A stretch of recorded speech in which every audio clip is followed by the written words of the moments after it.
আপনারা দেখতে পাচ্ছেন এবছর আমাদের ভাবনা ডাক ফল ও রানা রানা গ্রামের ডাক রাতের পর রাত ক্লান্তিবিহীন মানুষের সুখ দুঃখের খবরের বোঝা বয়ে সে পৌঁছে দেয় দৌড়ে দৌড়ে। আজ থেকে বহু বছর আগে যখন চিঠি ছিল মানুষের ভরসা, ফোন ছিল না, মোবাইল তো স্বপ্ন, তখন দূরের খোঁজ পৌঁছে দিত ডাকঘরের নানার দিনের পর দিন গ্রাম থেকে শহর, শহর থেকে অরণ্য, হাতে চিঠির গাদা, বুকে দায়িত্বের ভার। কিন্তু সেই পথ ছিল না সফল।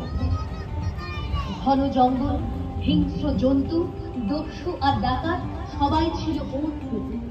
তবুও রানাটা ভয়কে জয় করে অন্ধকার রাত পেরিয়ে বজ্র বিদ্যুৎ উপেক্ষা করে পৌঁছে দিত সেই চিঠি দায়িত্ব সহকারে, যা কারো কাছে প্রিয়জনের খবর, কারো কাছে আশা আলো প্রদীপ। মানুষের কাছে খবর পৌঁছে দেওয়ার সেই লড়াই ছিল আসলে জীবনের জন্য এক বিশাল জয়। কিন্তু রানারের খবর কে রাখে?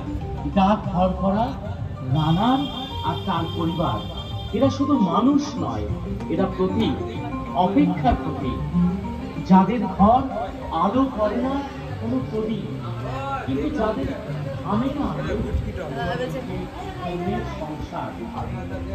আসুন আমরা সবাই মিলে প্রতিজ্ঞা করি, পুজোর আলো আর শুধু তাদের পরিবার অপেক্ষা না করার জন্য।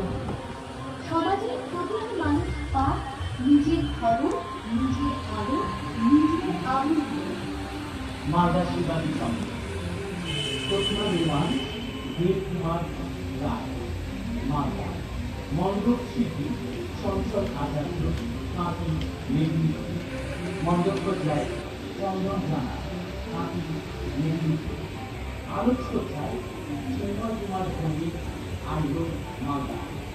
ভাষ্য রচনা, ভাষ্যবাদ